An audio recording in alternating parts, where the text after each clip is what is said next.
Hey everyone, welcome back to my channel. In today's video, I will show you how to upgrade to Telegram Premium on your phone in just few easy steps. Let's get started. First, open the Telegram app on your phone and make sure you are logged in to your account. Once you are on your home page, tap the settings option at the bottom right of the screen. In the settings menu, scroll down and look for Telegram Premium. Tap on it to see the benefits and subscription options. Now you will see the subscription price and details. Tap subscribe or upgrade to start the process. Confirm your purchase. A payment screen from Apple will pop up.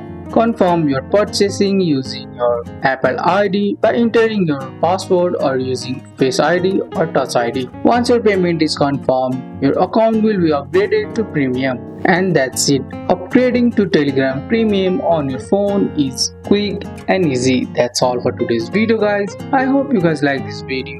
If you found this video helpful, drop a like, subscribe for more videos. Thanks for watching. See you in the next one.